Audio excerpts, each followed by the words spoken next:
ಮತ್ತೊಮ್ಮೆ ಸ್ವಾಗತ ವೀಕ್ಷಕರೇ. ಹೈ ಅಲರ್ಟ್ ವೆರಿ ಕಾಮನ್ ವಿಶೇಷ ಕಾರ್ಯಕ್ರಮಕ್ಕೆ ನಾನು ಬ್ರೇಕ್ಗಿಂತ ಮುಂಚೆ ಹೇಳಿದ ಹಾಗೆ ನಗರ ಪೊಲೀಸ್ ಆಯುಕ್ತರಾದಂಥ ಜ್ಯೋತಿ ಪ್ರಕಾಶ್ ಮಿರ್ಜಿ ಅವರು ನಮ್ಮ ಜೊತೆ ಈಗ ನೇರ ಪ್ರಸಾರದಲ್ಲಿದ್ದಾರೆ.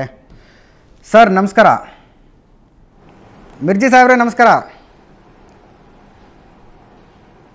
ನಮಸ್ತೆ. ಇಷ್ಟೊತ್ತು ತಾವು ತಮ್ಮ ಹಿರಿಯ ಅಧಿಕಾರಿಗಳ ಜೊತೆ ಒಂದು ಸುದೀರ್ಘವಾದ ಗಂಭೀರವಾದ ಚರ್ಚೆನ ನಡೆಸಿದ್ರಿ. ಚರ್ಚೆ ನಂತರ ಪತ್ರಿಕಾಗೋಷ್ಠಿನೂ ಮಾಡಿದ್ರಿ. ನಮ್ಮ ವೀಕ್ಷಕರು ನೇರ ಪ್ರಸಾರದಲ್ಲಿ ನೋಡಿದ್ರು ಯಾವ ರೀತಿಯಾಗಿ ಹೈಕೋರ್ಟ್ನ ಭದ್ರತೆಗೆ ಕ್ರಮಗಳನ್ನು ಕೈಗೊಳ್ಳಲಾಗ್ತಿದೆ ಅನ್ನುವಂಥದ್ದನ್ನು.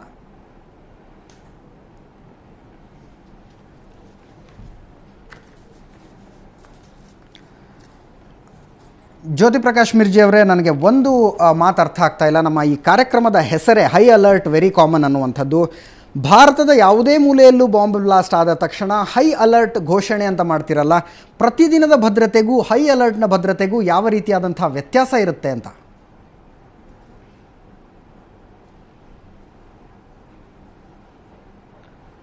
ಪ್ರತಿದಿನನೂ ಇದೇ ಕೆಲಸವನ್ನು ಮಾಡ್ತಾ ಇರ್ತೀವಿ. ಓಕೆ. ಇವತ್ತಿನ ದಿನ ಯಾವಾಗ ಎಲ್ಲಾದ್ರೂ ಒಂದು ಕಡೆ ಆದಾಗ ಒಂದು ಹೆಚ್ಚಿನ ಭದ್ರತೆ ಮಾಡ್ತೀವಿ. ಕಾರಣ ಅಂದ್ರೆ ಜನಗಳಲ್ಲಿ ಆತಂಕ, ಭಯ, ಅನುಮಾನಗಳಿರ್ತವೆ. ಆದ್ರಿಂದ ಇನ್ನೂ ಸ್ವಲ್ಪ ಹೆಚ್ಚಿಗೆ ಪೊಲೀಸನ್ನು ಅವ್ರಿಗೆ ಕಾಣೋ ರೀತಿಯಲ್ಲಿ ಹಾಕಿ ಸ್ವಲ್ಪ ಚೆಕಿಂಗ್ ಎಲ್ಲ ಜಾಸ್ತಿ ಮಾಡಿ ಒಂದು ಅಲರ್ಟ್ ಆಗಿದ್ದೀವಿ ಅಂತೇಳಿ ಮಾಡ್ತಿದ್ದೇವೆ. ಸೊ ಇದು ಜನರಿಗೆ ಪೊಲೀಸರು ಅಲರ್ಟ್ ಆಗಿದ್ದೀವಿ ಅನ್ನೋದನ್ನು ತೋರಿಸುವಂಥ ಪ್ರಯತ್ನ ಅಂತ ಹೇಳ್ತಿರ್ತಾವು. ಇತ್ತೀಚೆಗೆ ಜ್ಯೋತಿ ಪ್ರಕಾಶ್ ಮಿರ್ಜಿ ಅವರೇ, ನಾನೊಬ್ಬ ಹಿರಿಯ ಪೊಲೀಸ್ ಅಧಿಕಾರಿಯೊಬ್ಬರ ಜೊತೆ ಮಾತನಾಡ್ತಾ ಕುಳಿತಿದ್ದಾಗ ಹೇಳ್ತಾ ಇದ್ರು, ಬೆಂಗಳೂರಿನಲ್ಲಿ ಭಯೋತ್ಪಾದಕ ದಾಳಿಗಳು ಆಗ್ತಾ ಇಲ್ಲ. ಕಾರಣ ಏನು ಅಂದರೆ ಪೊಲೀಸರು ತುಂಬ ಅಲರ್ಟ್ ಆಗಿದ್ದಾರೆ ಅನ್ನೋ ಕಾರಣಕ್ಕಲ್ಲ, ಭಯೋತ್ಪಾದಕರು ಅಷ್ಟೊಂದು ಆ್ಯಕ್ಟಿವ್ ಆಗಿಲ್ಲ ಅನ್ನೋ ಕಾರಣಕ್ಕೆ ಅಂತ. ನಿಜಕ್ಕೂ ಒಂದು ಭಯೋತ್ಪಾದಕ ದಾಳಿ ಅಂತ ಆದರೆ ಅದನ್ನು ಎದುರಿಸೋ ಸ್ಥಿತಿಯಲ್ಲಿ ನಮ್ಮ ಪೊಲೀಸ್ ಇಲಾಖೆ ಇದೆ ಅಂತ ಈ ನಗರದ ಪೊಲೀಸ್ ಆಯುಕ್ತರಾಗಿ ನೀವು ಒಪ್ಕೊಳ್ತೀರಾ?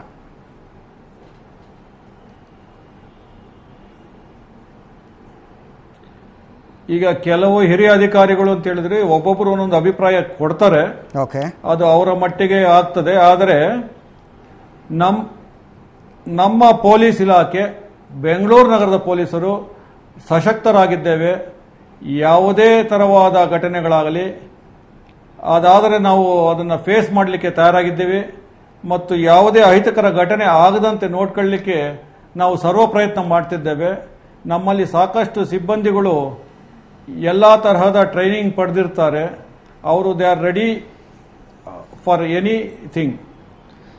ಜ್ಯೋತಿ ಪ್ರಕಾಶ್ ಮಿರ್ಜಿ ಅವರು, ಇನ್ನೊಂದು ಒಂದು ಅರ್ಥ ಆಗದೇ ಇರುವಂಥ ವಿಷಯ ಏನು ಅಂದರೆ, ಹೊರಗಡೆ ಯಾವ ಮಾದರಿಯ ಭಯೋತ್ಪಾದಕ ದಾಳಿಯಾಗುತ್ತೋ ಅದೇ ಮಾದರಿಯ ಭಯೋತ್ಪಾದಕ ದಾಳಿಯನ್ನು ಎದುರಿಸೋದಕ್ಕೆ ನಾವು ತಯಾರಾಗ್ತೀವಿ. ಉದಾಹರಣೆಗೆ ಮುಂಬೈಯಲ್ಲಿ ಭಯೋತ್ಪಾದಕರು ಸಮುದ್ರ ಮಾರ್ಗವಾಗಿ ಬಂದು ಗುಂಡು ಹಾರಿಸಿದ್ರು, ಬಾಂಬ್ಗಳನ್ನು ಹಾಕಿದ್ರು. ಅಂಥ ದಾಳಿ ಬೆಂಗಳೂರಿನಲ್ಲಾದರೆ ಎದುರಿಸೋದಕ್ಕೆ ಅಂತ ನಾವು ಹತ್ತಿರದಲ್ಲೇ NSG ಮಾದರಿಯ ಕಮಾಂಡೋ ಪಡೆಯೊಂದನ್ನು ನಮ್ಮ ಗೃಹ ಇಲಾಖೆ ಸ್ಥಾಪಿಸ್ತು. ಅದಕ್ಕೆ ನಾವು ಗೃಹ ಇಲಾಖೆನ ಅಭಿನಂದಿಸಬೇಕು ಆಫ್ಕೋರ್ಸ್. ಅದೇ ರೀತಿಯಾಗಿ ದೆಹಲಿ ಹೈಕೋರ್ಟ್ ಹೊರಗಡೆ ಬಾಂಬ್ ಬ್ಲಾಸ್ಟ್ ಆಯಿತು ಅಂದ ತಕ್ಷಣ ನಮ್ಮ ಹೈಕೋರ್ಟ್ ಎದುರುಗಡೆ ಭದ್ರತೆನ ನಾವು ಜಾಸ್ತಿ ಮಾಡ್ಕೊಳ್ತೀವಿ. ನಿಜಕ್ಕೂ ಭಯೋತ್ಪಾದಕರು ಅಂಥದ್ದೇ ದಾಳಿನ ನಮ್ಮಲ್ಲಿ ಮಾಡಬಹುದು ಅಂತ ಅನ್ಸುತ್ತಾ ನಿಮಗೆ?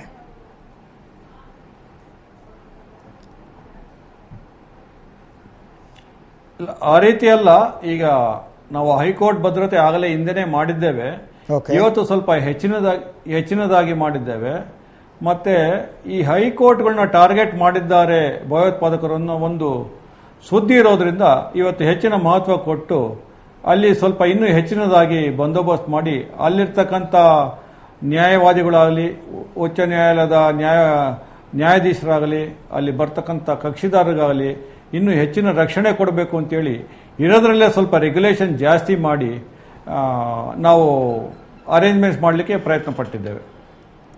ಸೊ ಕಮಿಷನರ್ ಸಾಹೇಬ್ರೆ, ನೀವು ಹೇಳೋದು ದೇಶಾದ್ಯಂತ ಉಗ್ರಗಾಮಿಗಳು ಹೈಕೋರ್ಟ್ಗಳನ್ನು ಟಾರ್ಗೆಟ್ ಮಾಡಿಕೊಳ್ಳಬಹುದು ಅನ್ನುವಂಥ ಇಂಟೆಲಿಜೆನ್ಸ್ ರಿಪೋರ್ಟ್ ನಿಮಗೆ ಬಂದಿದೆ ಅಂತ?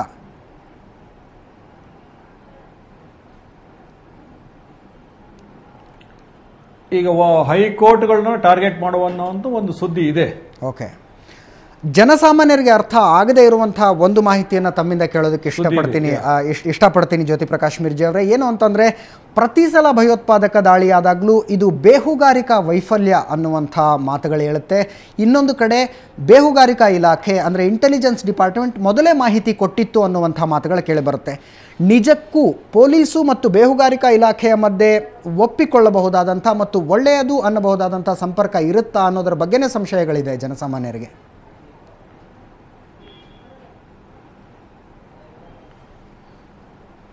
ಇದರ ಬಗ್ಗೆ ಜನರಿಗೆ ಯಾವುದು ಸಂಶಯ ಬೇಡ.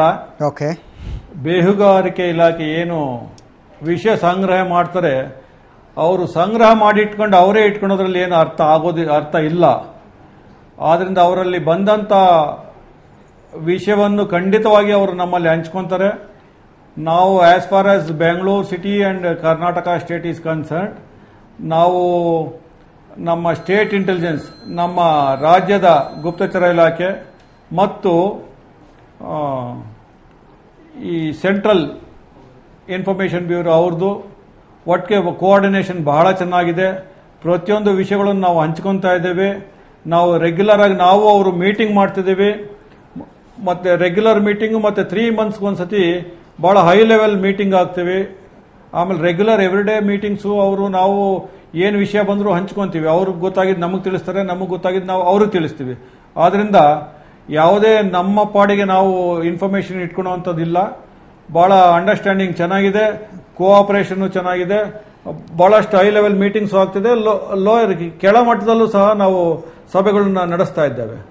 ತುಂಬಾ ಸಂತೋಷ ಜ್ಯೋತಿ ಪ್ರಕಾಶ್ ಮಿರ್ಜಿ ಅವರೇ. ನೀವು ಹೇಳಿದಷ್ಟರ ಮಟ್ಟಿಗೆ ಕೋಆರ್ಡಿನೇಷನ್ ಇದೆ ಅನ್ನೋದೇ ಸತ್ಯ ಆದರೆ ಅದಕ್ಕೆ ತುಂಬ ಸಂತೋಷ ಪಡಬೇಕಾಗತ್ತೆ.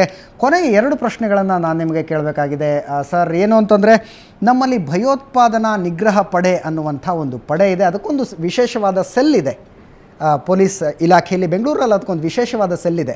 ಪೊಲೀಸ್ ಅಧಿಕಾರಿಗಳಲ್ಲಿ ಒಂದು ಮನಸ್ಥಿತಿ ಏನಿದೆ ಅಂದರೆ, ಆ ಸೆಲ್ಲಿಗೆ ಟ್ರಾನ್ಸ್ಫರ್ ಆಗೋದು ಅಂದರೆ ಅದೊಂದು ಪನಿಷ್ಮೆಂಟ್ ಟ್ರಾನ್ಸ್ಫರ್ ಅನ್ನೋ ಥರ.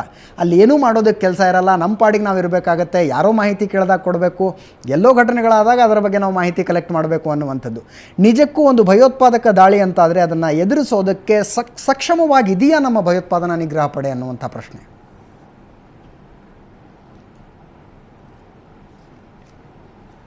ಖಂಡಿತವಾಗಿ ಇದೆ. ಅಲ್ಲಿ ತಾವು ಹೇಳಿದ್ದು ಅದು ಅಭಿಪ್ರಾಯ ಪ್ರಾಯಶಃ ಸ್ವಲ್ಪ ತಪ್ಪಾಗಿ ಅರ್ಥೈಸಲಾಗಿದೆ ಅಂತ ಕಾಣಿಸ್ತದೆ ತಮಗೆ ಬಂದಿರುವಂತ ಮಾಹಿತಿ. ಅದು ಇಟ್ ಈಸ್ ಎ ಪ್ರೈಡ್. ಅಲ್ಲಿ ಕಮಾಂಡೋ ಫೋರ್ಸ್ ನಲ್ಲಿ ಇರ್ಲಿಕ್ಕೆ ಒಂದು ಪ್ರೈಡ್ ಇರ್ತದೆ, ಒಂದು ಖುಷಿ ಆಗ್ತದೆ. ಮತ್ತೆ ಅಲ್ಲಿರ್ತಕ್ಕಂಥ ಅಧಿಕಾರಿಗಳು ಬಹಳ ಉತ್ತಮ ಅಧಿಕಾರಿಗಳು, ಒಳ್ಳೆ ಕೆಲಸ ಮಾಡಿರ್ತಕ್ಕಂಥ ರಾಜ್ಯ ಸರ್ಕಾರದಲ್ಲಿ ಅಂತವ್ರನ್ನ ಹಾಕಿದ್ದೇವೆ. ಮತ್ತೆ ಅವ್ರಿಗಾಗಲೇ ನಾವು ಬಹಳಷ್ಟು ತರಬೇತಿ ಬಹಳ ಉನ್ನತ ಮಟ್ಟದಲ್ಲಿ ಕೊಡಲಾಗಿದೆ. ಈಗ ರೀಸೆಂಟ್ ಆಗಿ ನಾವು SPG ಅವ್ರ ಜೊತೆ NSG ಅವ್ರ ಜೊತೆ ಅವರೆಲ್ಲ ಇಲ್ಲೆಲ್ಲ ಬೆಂಗಳೂರು ನಗರದಲ್ಲಿ ಮಾಕ್ ಡ್ರಿಲ್ ಎಲ್ಲ ಮಾಡಿದ್ದೇವೆ.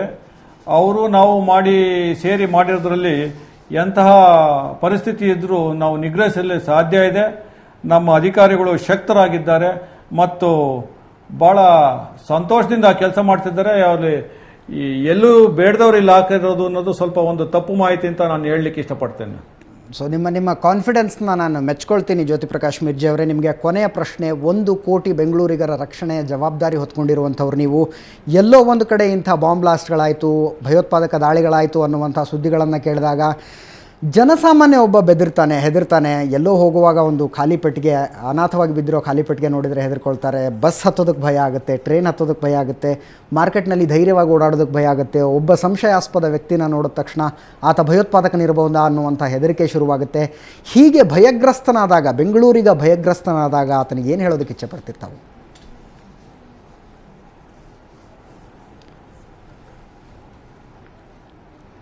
ತಾವು ಅಷ್ಟು ಭಯಗ್ರಸ್ತರಾಗದೆ ಯಾರು ಬೇಡ. ಬೆಂಗಳೂರಿನ ಮಹಾಜನತೆ ನಾವು ಅವರ ರಕ್ಷಣೆಗಾಗಿ, ಅವರು ನಿರ್ಭೀತಿಯಿಂದ ಇರಲಿಕ್ಕಾಗಲಿ, ಅವರು ಸಂತೋಷವಾಗಿರಲಿಕ್ಕೆ, ಅವರ ವ್ಯಾಪಾರ ವಹಿವಾಟುಗಳು, ಅವರ ದಿನನಿತ್ಯದ ಕೆಲಸ ಕಾರ್ಯಗಳನ್ನು ಸರಿಯಾಗಿ ನಡೆಸ್ಕೊಳ್ಳಲಿಕ್ಕೆ ನಾವು 24 ಗಂಟೆ ಯಾವಾಗಲೂ ಅಲರ್ಟ್ ಆಗಿ ನಾವು ಕೆಲಸಗಳು ಮಾಡ್ತಿದ್ದೇವೆ. ತಾವು ಎಲ್ಲ ನೋಡಿರ್ಬೋದು, ತಾವು ಮಾಧ್ಯಮದವರು, ತಾವು 24 ಗಂಟೆ ಅಲರ್ಟ್ ಆಗಿ ಇದ್ದೀರಿ. ನಾವು ಈಗ ನೈಟ್ ರೌಂಡಲ್ಲೂ ನಾನು ನೋಡಿದ್ದೀನಿ, ತಾವು ಎಲ್ಲರೂ ಎಲ್ಲ ಕಡೆ ಓಡಾಡ್ತಿರ್ತೀರಿ, ತಾವು ನಮಗೆ ಸಹಾಯ ಮಾಡ್ತಿದ್ದೀರಿ. ನಮ್ಮದೇನಾದರೂ ತಪ್ಪಿದ್ರೆ ತಾವು ದಯಮಾಡಿ ಹೇಳಿ, ಅದನ್ನು ತಿದ್ಕೊಂತೀವಿ.